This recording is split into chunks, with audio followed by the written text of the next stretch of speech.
Welcome to the Peer 150 webinar series. I am Mike Kaiser, co-founder of the Peer 150, and today I'm joined by Brian Little, VP of HR at Intel, Alex Lovell, Director of Research and Client Assessment at OC Tanner, and Irina Pauly, the VP and Chief Talent Officer at Xerox. Thank you all for joining us today. Thank you. Thank you. Before we get started, just a few housekeeping notes. You can go out to our website, thepeer150.com, click on the webinar series tab, and you can see all of the past and future webinars along with links to recordings if you happen to miss one. This session will also be recorded and will be sent to you in a follow-up email, and will also be posted on our website the same day, Friday or maybe Monday. I'd like to also take a moment to thank our partners in support of the webinar series. GymPass has joined us at the Peer 150 to help support this webinar initiative. We really appreciate their partnership in helping promote this thought leadership series of discussions. Thank you very much, GymPass. I would also like to thank the folks at First Tech Credit Union, who has been with us from the beginning of this webinar series, and they continue to support this series as well as our in-person events. Thank you so much, First Tech. You're fantastic partners, and we really appreciate your support. Finally, before we get started, just a quick note on the Zoom platform. If you'd like to ask a question of the panel, just use that Q&A section. If you see a question there that you would like answered, you can vote on that. That will upvote, it will rise to the top, and I will ask that question to the panel as we get to those kinds of topics. So again, thank you all for joining us today. And I'd just like to start out by letting you introduce yourself and give a quick intro. So Brian, let's start with you. Well, thank you very much. I'm Brian Little. I'm Vice President of Human Resources at Intel Corporation in Santa Clara. I'm head of HR for what we think about as the corporate function. So think about all the fun, sexy things like finance and IT and all that. Lifeblood of the organization is what my remit is in there. Prior to working at Intel, I was CHRO for Zurich North America, and I was there for quite a while. And then prior to that, I was SVP of Corporate HR for HSBC Bank of North America as well. And thank you very much. Happy to be here.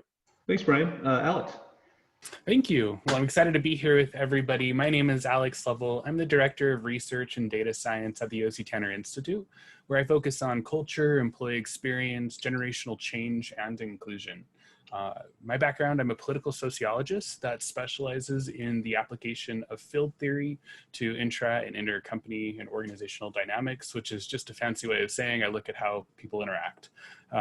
Prior to my role, I've held leadership roles in talent management, total rewards, and learning and development. So I'm kind of an practitioner turned academic. My PhD is from the University of Utah with additional degrees from American Military University. I'm excited to be here representing OC Tanner. If you don't know OC Tanner, quick little thing about it, OC Tanner focuses on workplace culture and employee experience and recognition. And the OC Tanner partners with the OC Tanner Institute partners with OC Tanner to kind of bring to life those research and best practices that can help employees thrive. So I'm excited to be here with you. Thank you. Thank you, Alex. Irina. Yes, hi, I'm Irina. I've been with Xerox about 3.5 years. My role spans all things talent, so talent acquisition, management, culture, org development, diversity and inclusion. And it's been a very interesting time to sort of own all of those pieces in an organization for sure, which is what we're going to be talking about. Prior to Xerox, I held leadership roles in HR at Novartis, and prior to that at Unilever. And super excited to be here this morning or this afternoon for many of us to sort of reflect on where we are and what we can do to make a difference. Thank you, Irina. So this topic, I think, is a fantastic topic. You know, we've covered some things along the way in these webinars, but I think leadership and the new kind of dynamic that companies are dealing with is always sort of in those discussions. So I'm really excited to be focusing on this today. And Alex, I want to start with you a little bit. You know, most companies right now are either fully remote or at minimum probably a hybrid, you know, a lot more remote type employees than they've had in the past. Can you talk a little bit about some of your perspectives on what are some of the leadership skills that might not have been as critical prior, but now are critical in kind of this new hybrid or fully remote dynamic? I think it's a really, really great question. I think really my first point of view is simply that returning to the basics of fundamental good leadership is what's really important. I think, in times of crisis, we rely on leaders to be a sense of stability for employees. And our research indicates that leaders who can build really strong connections with their employees and foster trust can help drive the best outcomes in terms of crisis and in times of stability. So I think returning back to some of those fundamental skills about connecting with employees, really trying to understand their point of view, and then also moving from more of this traditional leadership kind of aspect, which is around performance management, gatekeeping, dictating action, to more of a modern approach, like focusing on those stronger connections and development advocacy, and shared leadership is absolutely critical. Most teams right now are being asked to do more with less. And so I think now more than ever requires leaders to step back and allow their employees to lead out on their own and to really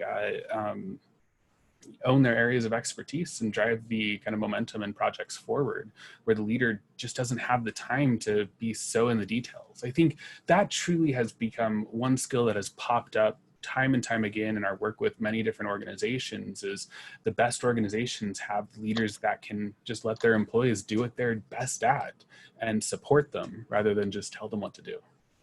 Thanks, Alex. Yeah, I agree with a lot of that, and we're going to get a lot more details on some of those comments. But Brian, I want to get your perspectives on how you're looking at leadership within your organization, Intel, and maybe what are some of the skill sets that you're looking at a little bit more aggressively than prior to the current setup. Well, we have 110,000 plus employees worldwide, and we're in a hybrid. We have what we call fabs, which manufacture chips that help your computers run. Those folks have to be in the factories themselves, but they're supported by thousands of people who are working remotely full-time from home. One of the things that we're trying to really help leaders focus on is listening better and fully understanding what's available to support employees. At Intel, we have a number of things that we've done. We have, whether it's from HR or from our facility services or from our pandemic team, to make sure people have the resources that are needed, all the way from the equipment to work properly from home. For example, do you have the right workstation? Do you have a chair that makes sense for you? Because all of a sudden you're sitting in a chair a lot longer. That was sufficient before, but maybe not sufficient today. So you have to make sure that people feel comfortable, and those pieces are there. But more than anything else, being able to listen more and touch base with people. A lot of leaders have a tendency, because of their time and work, maybe they have older children who are much more independent, or no children are all at home, to employees that have very small children who are trying to work through how to actually be a first grade teacher and still do my job. And my dog's barking for some reason, and they just won't stop. How do we build patience for that and making sure we have that connectivity, doing more face-to-face, whether it's through Zoom or Skype or other tools that are available so people can actually see each other. It's great to have that facial connection to see how people are doing. And we also are giving people that opportunity just to have more time to have those discussions, and encouraging people to take vacation. Because guess what? A lot of people don't actually take much during this time, and they start work earlier, because I know my commute this morning was about 3 minutes, so I could go from upstairs to my office. So this was pretty easy today. For those who spent any time in the Bay Area, traffic can be bad, so we're gaining that. But there's a tendency to work late too, so are people burning themselves out and then trying to make the family piece work? So we have lots of tools. We have a pandemic work site, or what we call a coronavirus work site, that constantly allows people to be able to do that, and encouraging managers to understand that as well. Thank you, Brian. And Irina, same question. What are you doing at Xerox? Kind of, as Brian talked about, kind of where you were, where you are now, where you were before, and then what are you doing from the leadership standpoint as far as skill sets? Yeah, no, great point. So, I think that obviously COVID just sort of hit us overnight, right? We knew it was coming, we started planning. And then when you recognize, and your senior executives, including CEO and team, recognize, wait a minute, we don't have control over this. We need to support the safety and well-being of our employees. just because we need to. It's the right thing. And I think the messages that came from our leadership around that, which is, yes, we have a business to run, but we need to take care of each other, I think was very, very heartening to all of our employees. And we obviously stepped up the game with our communications, but also we set up weekly calls with people managers. We still do them. We keep thinking, do they still need them? And when we ask them, they're like, yes, please keep this on the schedule. And we bring together all of the experts that can help answer any questions, whether it be health and safety, whether it be emotional well-being, whether it be vacation and how we manage that. So we've taken a lot of steps to align our leaders and support them in leading differently. I think the bigger question for organizations right now is the question of agility, right?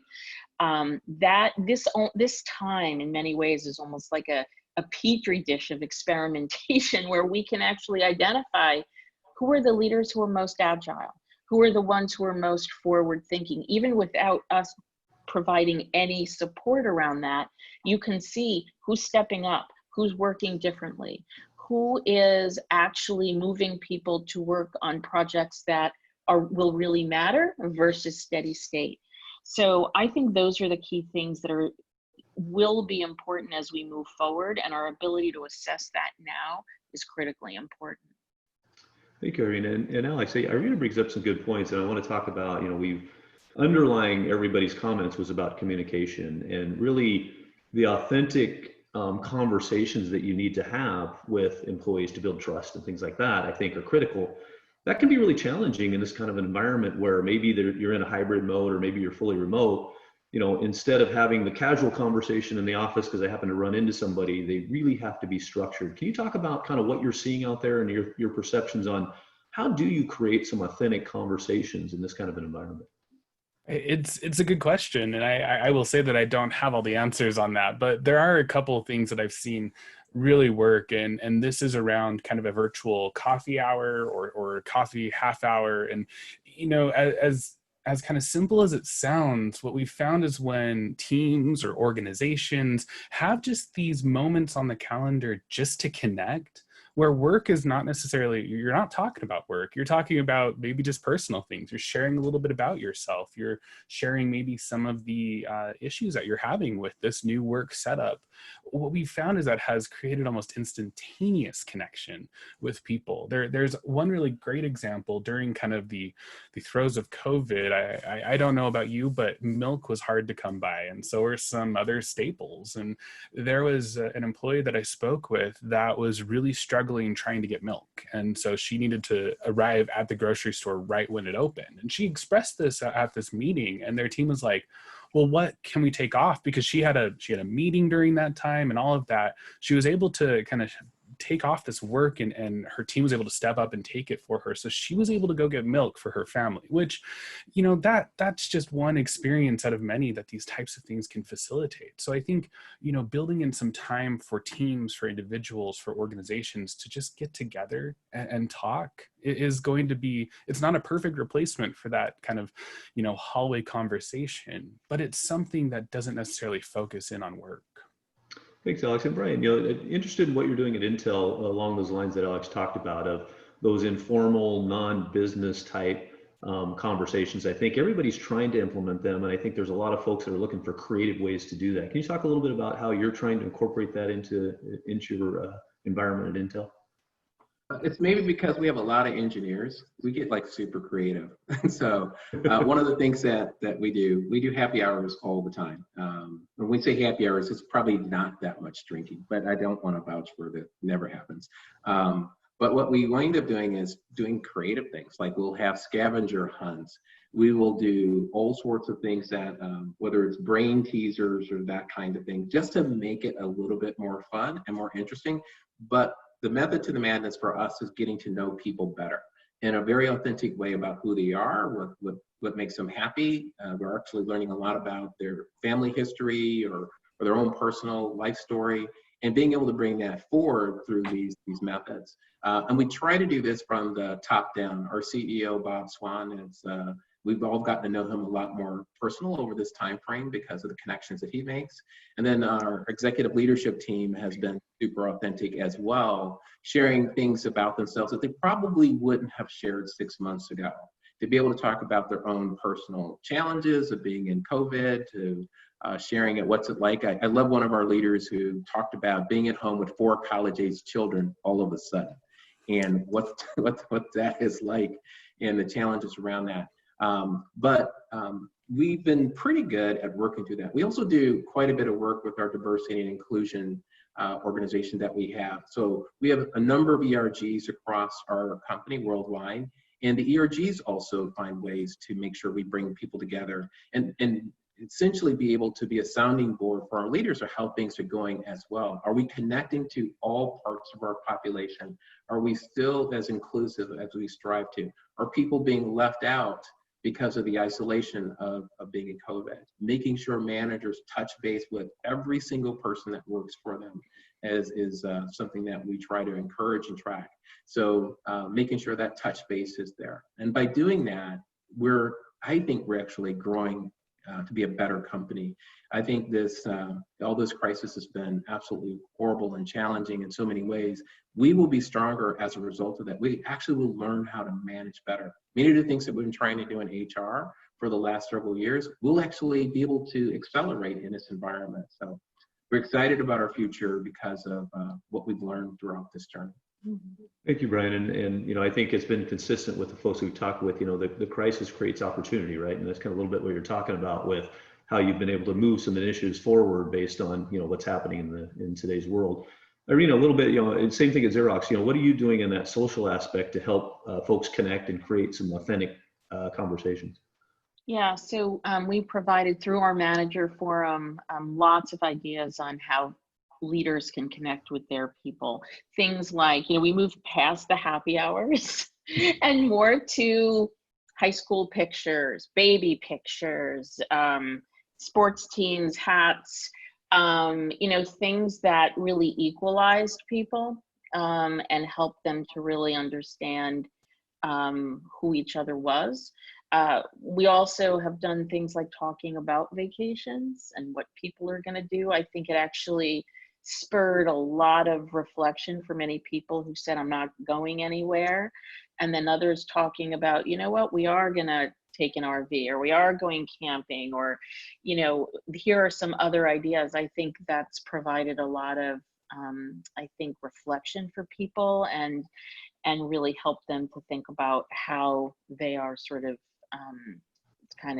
can refresh and reflect at this time.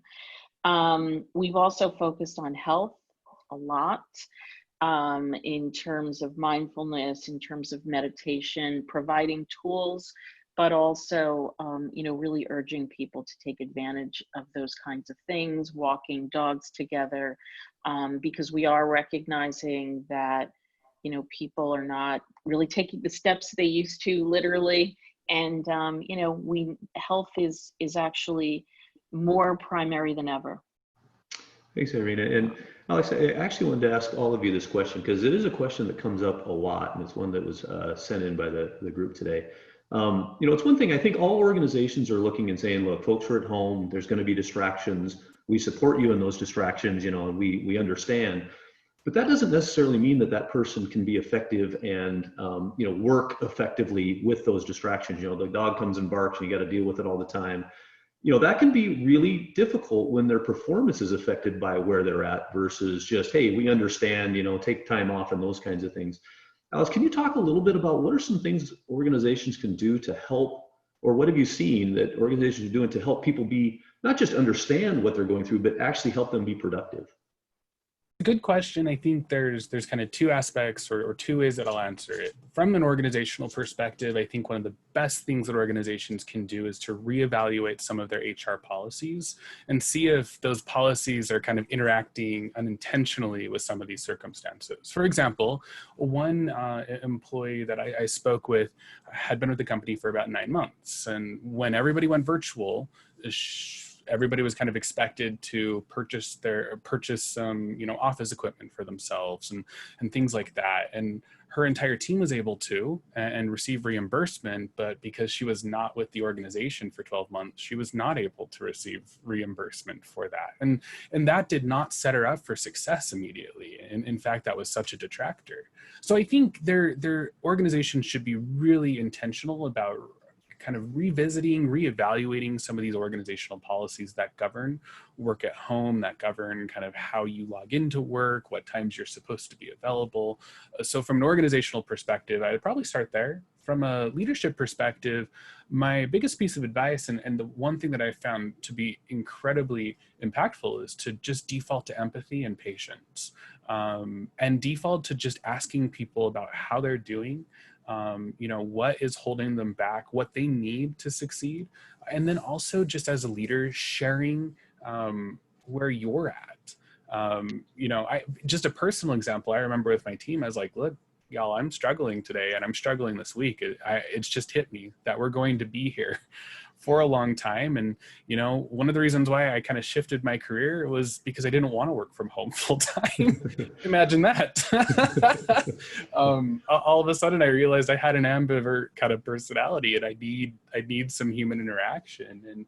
And I think that is something that we've seen replicated in our research of organizations and leaders, is the leaders that can open up and feel vulnerable and be vulnerable with their team and talk about where they're at, generally are able to solicit a better or more fuller truth from their employees that helps them actually get down to what is constraining that employee performance and to start actually adjusting things to meet them where they're at to help them be more successful. So I hope that answers your question. Yeah, no, thanks, Alex. That's great. And Brian, I'd like to get your perspectives as well. You've got somebody's working from home, that their performance is, and I would say even, that concept of they were a high performer, prior to the pandemic, and because of their home life, that performance has degraded some. How do you deal with that, and how do you help people, not only your staff manage that better, but also how do you help that person individually? Well, one of the things that's wonderful about working at Intel, one of our cultural values is one, Intel, and another one is being customer obsessed. And why this plays out is when a staff member is struggling one way or another because of not being able to work and maybe as effectively as that, we rally around that person. We start to figure out within that team, how can we shift some of the responsibilities? How can we make sure that the customer is taken care of in the way that's needed? And how do we do that together? It's less important for us to worry about that individual's performance marks that they may have had, prior to the pandemic, as it is more important for us to deliver to our customer as one team. And so we get super focused on that, and the managers have to be flexible and recognize that people's living conditions aren't the same around the world. We're in places where that, people may live with 6 or 7 other folks in their home, and all of a sudden having to work full time out of their house is very difficult and challenging. And they may be under restrictions where they live, where they actually can't go out and sit in the park or something like that, depending on the country they're working out of. So we have to recognize that and be able to ensure that we're going to make that delivery happen, and making sure people feel good about what they can contribute, even if their situation has changed dramatically. Thanks, Brian. And Irina, your thoughts on how you're handling those kinds of situations at Xerox? Yeah, I think that we're also recognizing that although we have our employees with us, their families and all different generations are struggling in very different ways, right? Conversations we've had about folks who have high school seniors, right? What does that mean? How there's suffering going on among high school seniors, and especially now when they're contemplating what will happen for college. Different conversation with kids who are younger, what will happen with socialization, parents in assisted living, nursing homes. So these are the conversations as well that we've been having, which is the recognition of, we're looking at you every day, but we know behind you, there is a lot more challenge, and we're giving folks time to really deal with that. So how does that move toward performance? I think we've been very clear in our mid-year check-in, right? So typically we would have we have ongoing performance conversations, but we do have a mid-year conversation, and we've really soft shoot it this year to say that conversation is about checking in. We recognize that because of our business and what's happening in the world around us, your objectives you set in January may not any longer be relevant, or you should not feel challenged and uncomfortable that you may not be able to deliver exactly those things. So we're sort of resetting formally a conversation around recognition that all may not be able to be delivered, and that we're okay with that, given that this is out of our control.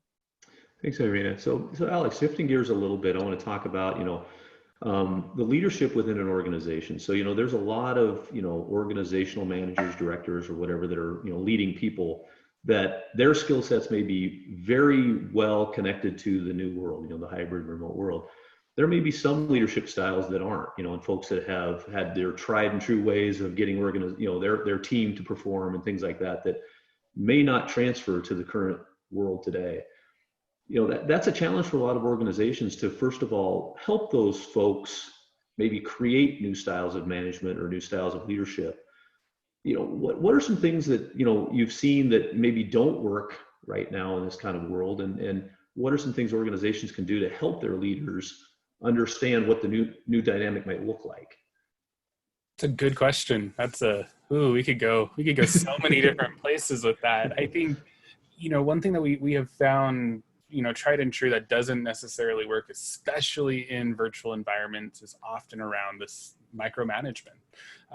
And it seems like such a default, easy out answer, but there's a lot of things that micromanagement does that is actually very destructive to culture, to connection, etc., because it generally can feel like a lack of trust. And in a virtual environment, trust is actually the currency that we work off of. You can't really check in with an employee the way that you would in a normal day. And so, you are both operating off of a higher level of trust that when it's not there, things really kind of deteriorate, and they can deteriorate easier in a virtual environment. When you're face to face, you can kind of see things happening. You can see, trust diminishing. Virtually, if all you're getting is a 30-minute conversation via video once in a while, it's not really going to signal some things. So I think, one of the best things that organizations, leaders can do is to really amp up one-to-ones, one-to-one connections. We found that kind of the standard was at least once a month. We found biweekly is better than that. That was pre-COVID, and our most recent research actually demonstrates that once a week is really critical, that connection point. And that one-to-one is not about performance. It's about checking in. It's about seeing how employees are doing, as well as helping them brainstorm through issues and let them kind of drive the agenda on that. We found to be just incredibly impactful to give them a sense of ownership and control, to remove the leader from a micromanagement, dictatorial or authoritarian approach, and it really just drives performance. Thanks, Alex. Brian, your perspectives on how you're helping your leaders transition to potentially a new leadership style kind of in the environment that you're in now? Well, one of the things that we're working on is a global leadership development plan for all of our top leaders around the world. So our top 500 plus leaders are going through a very different program for us. I think when we initially planned it, we were going to be a little bit more traditional, bringing people together in large groups and doing our breakouts and the normal things we do in talent and people management. But because of COVID, we had to rethink it. And we call this program Leading Matters. And we started off with a psychologist. Every one of the top 500 plus leaders did an assessment that they got feedback on with a coach to help work through what were their strengths as a leader based on the profile that we're looking for, and then where were their development areas. And then bringing these cohorts together in groups of about 25 or so out of our leaders to talk about how they can learn to lead in this new environment and how they can focus on their development, and then working with each other and offline to be able to make sure that we're making those personal connections with people who are on the same journey, and continuing to make sure that they not only keep track of what they're learning, but applying different tools and methods against the standard that we're looking for. So adding some structure, but very flexible in how we're applying that, and giving people the baseline for where I'm at today, and have the introspection to look at where do I want to be in the future, and how will that help me be a better leader in this new world. So we're making strides on that. We will have completed the first phase of this program by the end of this year. But as always, leading and learning is a continual journey, and we're building in an exceptional amount of resources for people to be able to go back and look at. We have a huge catalog of online resources, and then of course we have each other to bank on as well. Thank you, Brian. And Irina, same question. I want to add a little bit of a twist on it from the audience that came in. You know, what are you doing at Xerox to help those managers with kind of the new world? And then what do you do with managers that are in, you know, as worded on the question, denial, that it's going to go back to normal at some point, right? That, hey, once we get back to normal, I can lead this way again. I think that's probably fairly common in most organizations. Can you talk about, you know, what you're doing and then how you deal with that kind of a mindset? Yeah, so, and you know, we're seeing pockets of that, I think, it's quite interesting, right, in various parts of the world where COVID increases versus scales back, right? So I think we had a lot of that early on in locations that did not have a lot of cases, for example, moving forward and just saying this doesn't exist. And now we're seeing actually many leaders as well saying, you know what, we get it. It's a challenging time, but you know, we know that we'll get back and we'll be able to either have the resources we had prior, or you know, lead in the same way. And I think the way in which we're managing that is, you know, it's come really at the same time as sort of a pivot in our business. So our business depends on other businesses being viable. If other companies are not back to work, our business is challenged, obviously. So we've needed to look at different ways of adding value in the market. We've done ventilators, hand sanitizers, et cetera. And so what that's enabled us to do is to let people know our business is not necessarily going to be the same. So the way in which we lead and the way in which we support our people and the capabilities that will be required are going to be very different.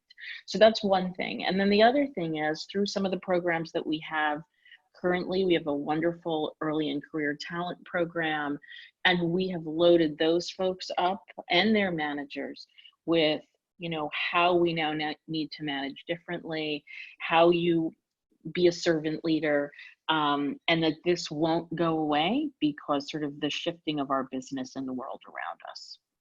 Thank you, Irina. So Alex, I wanted to kind of shift gears a little bit and talk about kind of the world today and, you know, companies and leadership. I think there's an expectation right now that, you know, with what's going on in the world with the pandemic, social unrest, you know, racial issues, that silence is no longer an option. You know, traditionally companies would tend to stay away from some difficult type of topics within the office environment, saying, you know, hey, that's not part of the, you know, workplace type thing.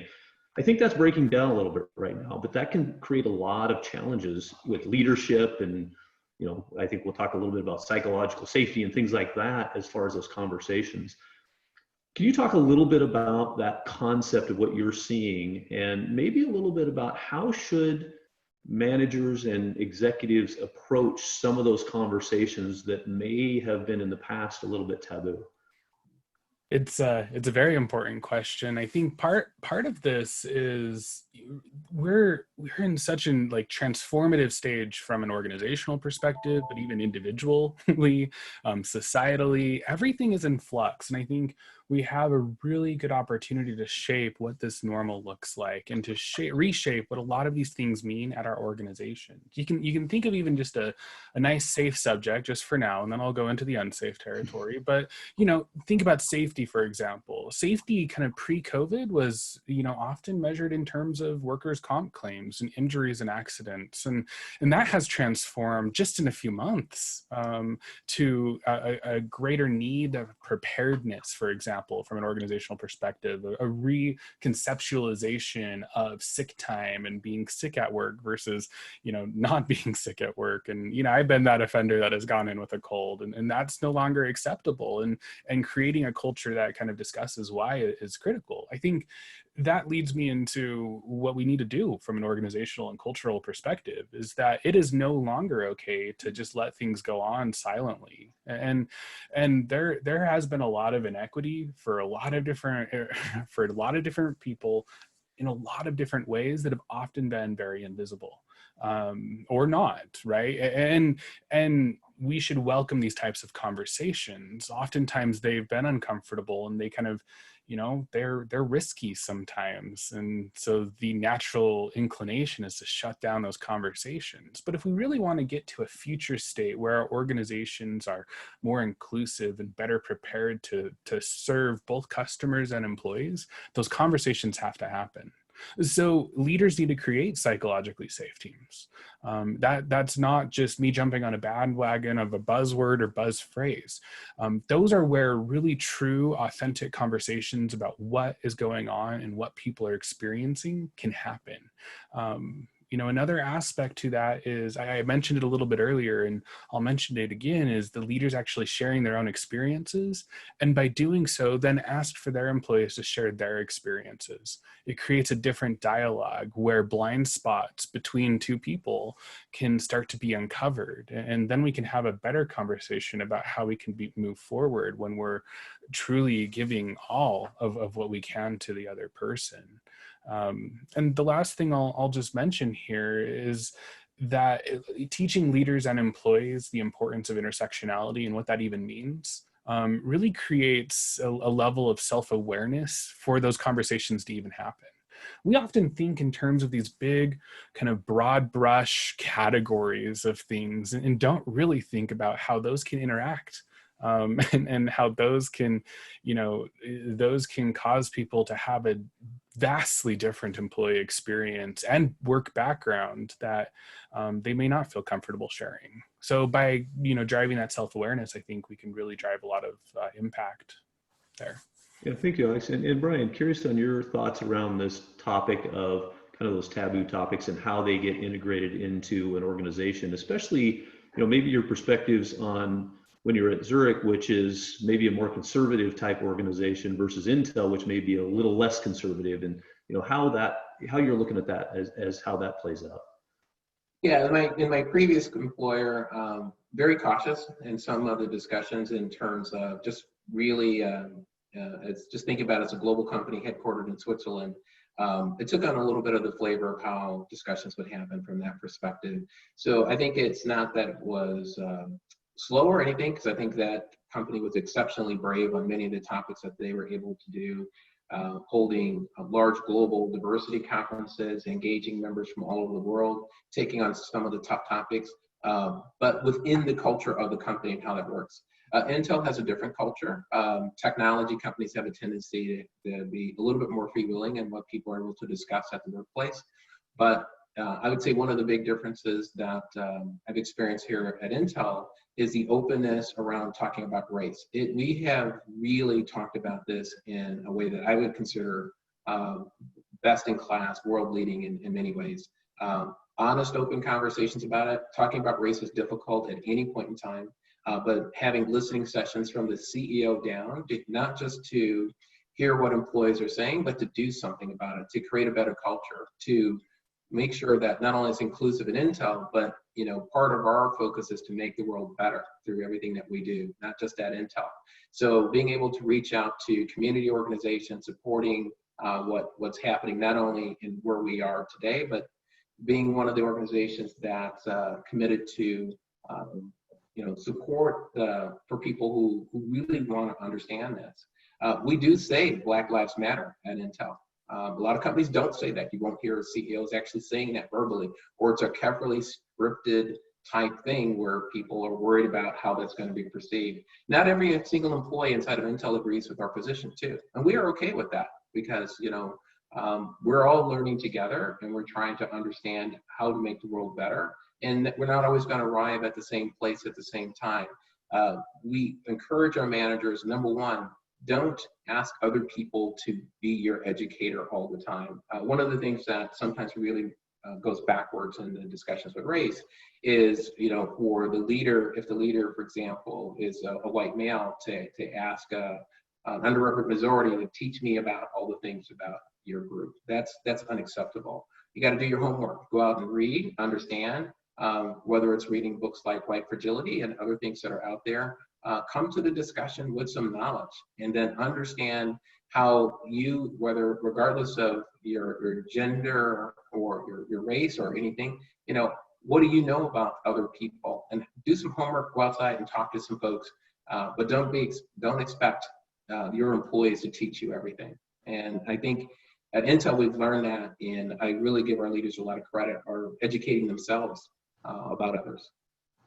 Thanks, Brian. And Irina, same question at Xerox, what are you doing there? And I really like Brian's comment of, we have these statements we're making, and we know some of our employees don't agree with that, but that's okay. Can you talk a little bit about what you're doing at Xerox with that kind of situation as well?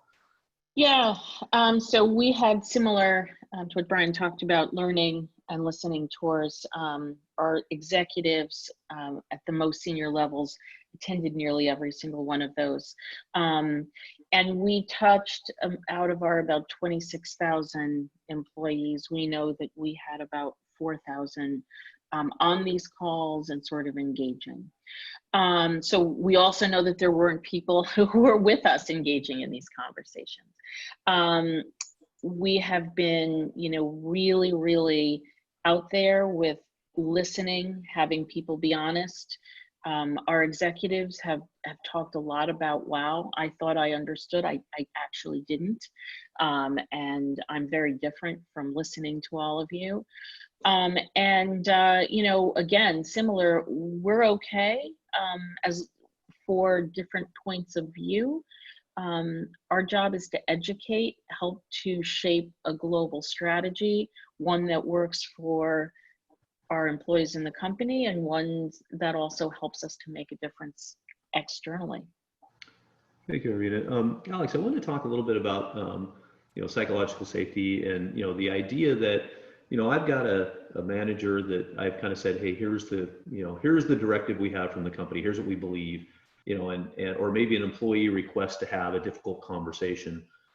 That can be a really high anxiety type situation for a leader, because there's a lot of people that feel like if I say the wrong thing, boy, look out, right? I don't want to go down that route, So, having that directive at an organization saying, hey, we're open to these conversations, that's one thing, but having those actual conversations and having them actually be authentic and not sort of guarded because I'm worried about the way somebody might take something I say, that can be another challenge. Can you talk about that challenge, and what can the executives do to help their managers with those difficult conversations so they do feel safe in expressing their opinion and maybe saying the wrong thing and not feel like they're going to get fired for it or something around those nature?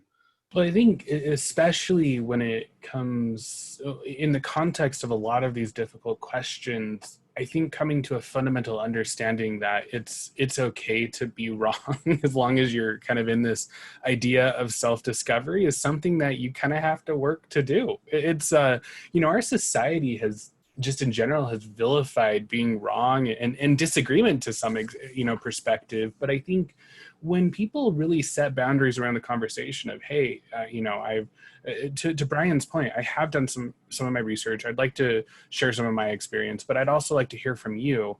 And really just setting that up for an open discussion, and even saying, hey, I don't know everything. And so if I say something wrong, would you just let me know and let me know why? And then I'll kind of reincorporate that into what I'm thinking, I think is one of the most critical things that I've seen leaders do. When leaders go into this experience saying, oh gosh, I hope I don't say the wrong thing, then it like puts this barrier in front of them and their employee where they can't actually really connect fully. I mean, I'm not advocating for everybody to just go out and say whatever. You should always be, thoughtful about what you're saying and what you're, discussing. But we also need to arrive at a point where being wrong can be okay and can be educational.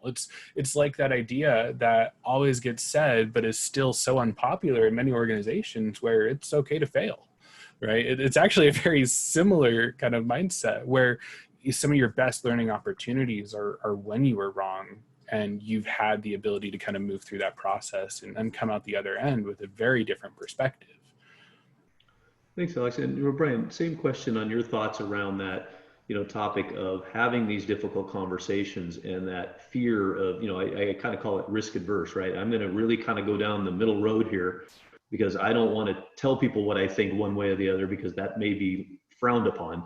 You talk about how maybe you get over those kinds of things or how you help your people get over that. Well, one of our values at Intel is truth and transparency.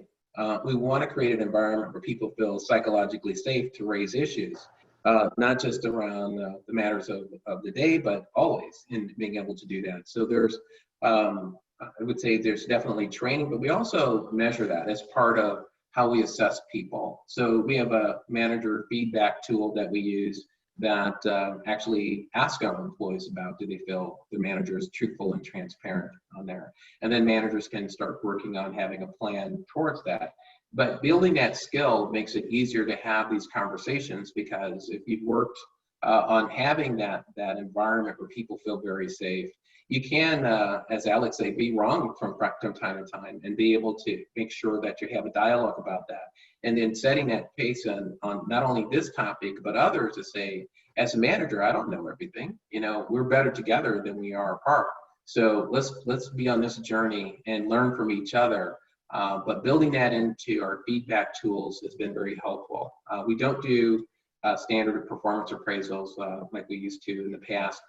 We don't do ratings in that sense. We have something we call insights, and we deliberately call it insights. It's insights about what's going on with the employee and how they're doing and what their performance obviously is, but all those other things about how they're living the culture and what we're doing. But that also flips to the manager. How are you helping this person? How are you working through that? And building that authentic relationship is really important as part of that. Thanks, Brian. And Irina, same question, and around not only the manager or the executive that's trying to create that type of environment, but it's one thing to do that, but on the flip side, you have a lot of employees that there's been maybe a lot of layoffs within an organization, and there's a fear maybe that if I say the wrong thing, I'll be next on the list because we know the economics maybe aren't great. Again, creating that, just your thoughts around creating that kind of psychological safety, not only from the delivering or wanting the information from the message from the leader, but also the employees to provide their thoughts and perspectives and feel like they're safe. Yeah, I think that we have done a lot around culture in these last 3 to 4 months.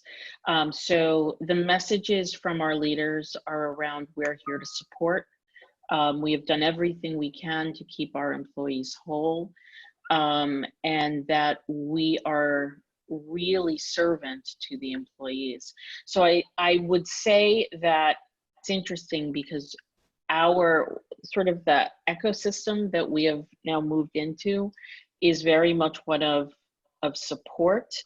And we've not had those questions raised around what I can't say or can say. And I think it's partly because we have these regular open forums where we're listening to what managers are saying, where we're listening to what employees are saying. And we have just completely pivoted the way in which we talk to people, manage with them, ask them for what they're thinking about. We've actively reached out in many ways to have consistent conversations. So quite frankly, it's an interesting question, and it's not one that we've been talking about, I think, because we're doing so much to sort of help people be honest. Thanks, Irina. Alex, back to you. So, when we talked earlier, you mentioned a thing I thought was a very interesting aspect of the current environment. I think you termed it as survivor's guilt. Around the fact that, I'm still employed. I've seen a lot of my colleagues maybe put on furlough or laid off.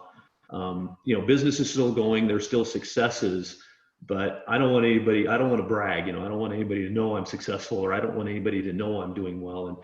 And that's a real challenge for the people that are working hard right now to feel like they are being appreciated and recognized. Can you talk a little bit about, what are some ways that organizations can recognize those type folks without it looking like, or being empathetic to the folks that maybe aren't there anymore, or furloughed folks that are looking in and seeing that kind of stuff? Because I think that's a big issue out there. It is. I mean, right now we've entered the period of time where organizations are reassessing their viability. business models, financials, everything, and layoffs and furloughs and other types of actions are pretty common, and that can be very unsettling. And it can be unsettling just from an employee's perspective, but it can also be unsettling for especially HR. You have all these people-based programs, and then all of a sudden you're feeling a little bit guilty by spending money here when you just let go of 1,000 people over here. And that's something that you have to reconcile. And I'm not going to pretend that that's an easy process, because it's not.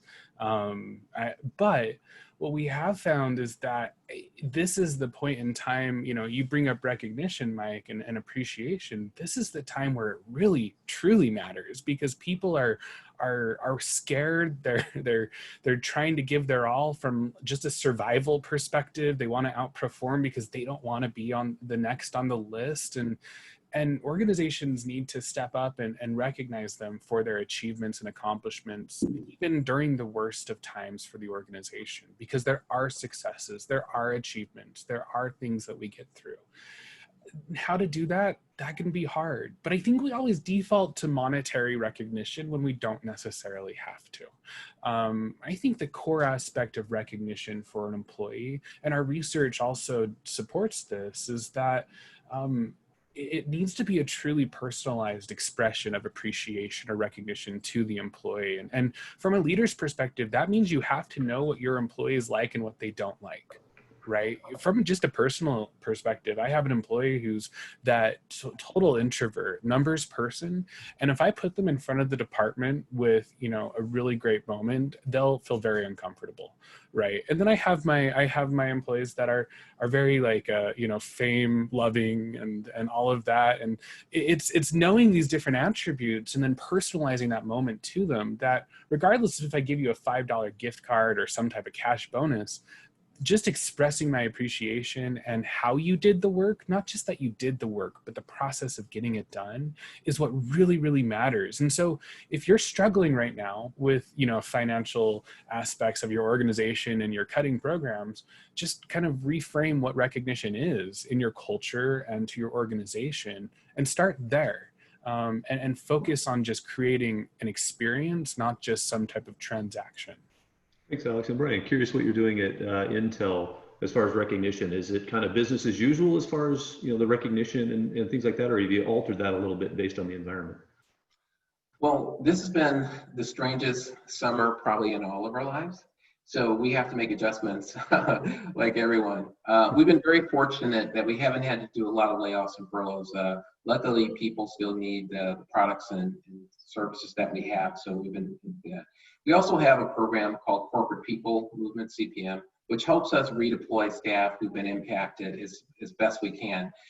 We have thousands of talented people, matching them to opportunities that they may not know about. We have a very specific process to do that, and it helps us to not have to be forced to go out and hire people when we have people internally that might be able to fill that need, and making sure that's connected together so that works.